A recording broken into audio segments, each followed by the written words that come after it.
napag-usapan natin ang patungkol sa pag-underestimate kina Sylvia. Pero okay lang na ina-underestimate sila dahil ito ang dahilan kung bakit sila nakakasurvive sa ngayon. Kasi kapag sumali si Faldway, siguradong tapos na ang laban. Pero bago natin simulan itong video na ito, ay i-roll muna natin ang intro.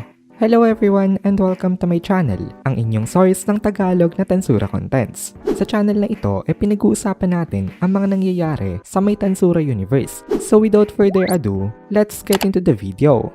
So, iniisip nga nitong si Leon na maghihintay itong si Chloe sa kanya. Kaya parang binuhusan siya ng malamig na tubig ni Sylvia nung sinabi nito sa kanya na what if i-reject daw siya ni Chloe. Dito, nainis itong si Leon Cromwell pero hindi niya ito ipinahalata at nagsimula na ang kanilang battle.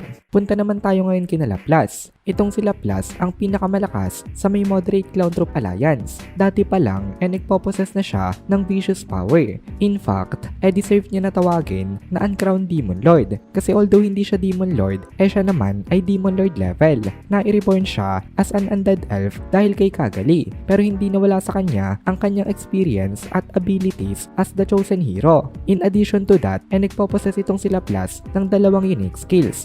Ang una ay ang Falsifier. Ang ability na ito may kakayahan na mag-interfere sa may perception ng kanyang kalaban. Kaya as a result, nagiging vulnerable sila sa mga illusionary attacks nitong si Laplace. Napaka-useful nitong unique skill na ito dahil ginagamit ito ni Laplace para i-disguise ang kanyang mga weapons. For example, spear talaga ang kapit niya pero gamit ang falsifier niyang skill, pwede niyang palabasin sa kanyang kalaban na ang kapit niya isang kutsilyo lamang. Dahil doon hindi ito makakapag-prepare na sanggain itong kanyang atake. Bigay pa tayo ng isa pang example. Pwede niya ring i-disguise ang isang bomb bilang isang knife. That way, hindi makakaiwas sa explosion itong kanyang enemy. Napaka-perfect nitong skill na ito para sa kanyang playful personality. Pero hindi lang ito for offense dahil pwede ring pang defense itong kanyang falsifier kasi pwede siyang mag-pretend na siya ay namatay para siya ay makatakas. So yun ang unang unique skill niya. Ang ikalawa naman ay ang kanyang pinaka-trump card. Ito ay tinatawag na the power of foresight.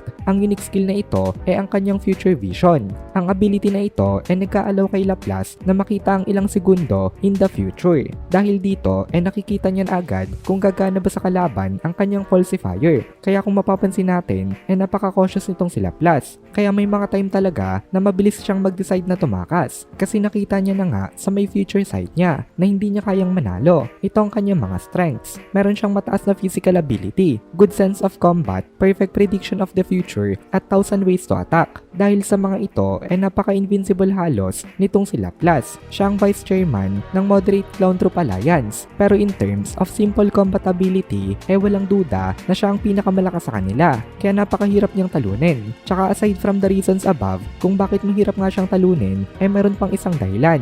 Kasi nga, ang hilig niya rin talagang tumakas. Kaya paano mo nga naman siya matatalo kung nakatakas na siya sa may laban yung dalawa? Ngayon, napag-usapan natin kung gaano kalakas itong Wonder Hero. Pero kahit na ganito siya kalakas, nag-a-admit siya ng defeat laban kay Yuki Kagurazaka. Nagpapakita ito kung gaano talaga kalakas itong boss niya. Binigyan ng order nitong si Cagalli, itong si Latier at Vootman. Nabigyan daw ng support ng mga ito, itong si Leon Cromwell. And also, dispatch na daw nitong dalawa, sila Alrose at Claude. Kaya inatake nila Plus itong dalawang to para pigilan silang mag-interrupt sa may laban nitong si Sylvia. Then bumalik uli siya sa focus kina Cagalli at Yuki Kagurazaka. Naisip dito nitong si Laplace na ang pinakadelikado niyang kalaban ngayon itong si Boss Yuki. Kasi kahit na malakas nga itong si Cagalli hindi ito magaling when it comes to close combat. Matagal na kasi itong kilala nitong si Laplace kaya alam niya na ang mga strength at mga weaknesses nito. Sa judgment ni Laplace kaya niya itong i-handle. Kahit na ngayon meron na itong panibagong powers. Nagkaroon na maraming boost itong si Cagalli. Nagkaroon siya ng physical strength increase, destructive power increase at speed increase. Pero when it comes to overall ability, wala masyadong nagbago. And in terms of fighting style, ganun pa rin ang gamit niya. Kaya para kay Laplace, madali nang i-anticipate itong mga atake nito. Ang kailangan lang gawin ni Laplace sa ngayon, ang lalong bilisan ang kanyang pag-respond sa mga gagawin nitong mga atake. madali lang i-handle itong si Kagali. Pero ibang iba itong si Yuki. Si Yuki talaga ang threat ngayon sa kanya, kaya ito ang kanyang inuna. Sabi nila Plus, wag daw sana magka-hard feelings itong si Boss Yuki. Then nagbato siya dito ng maraming mga kutsilyo. Tapos tiningnan niya gamit ang kanyang future vision kung tatama ba itong mga kutsilyo na ito. Pero unfortunately, hindi ito gumana. Kasi lahat ng mga kutsilyo na ibinato niya hindi man lang nakahiwa ng konti kay Yuki Kagurazaka dahil wala nga ni isa sa mga ito ang tumama sa kanya. Kaya nag-next move na agad itong sila Plus. This time, kutsilyo pa rin ang ginamit niya. Pero unlike nung una, hindi niya ito sabay-sabay na ibinato kay Yuki. Isa-isa niyang inihagis itong mga kutsilyo na ito in anticipation sa may direction na iilagan itong si Yuki Kagurazaka. Tabang umaatake itong sila Plus, hindi niya kinalimutan itong si Kagali. Cautious pa rin siya dito kahit na umaatake siya kay Yuki.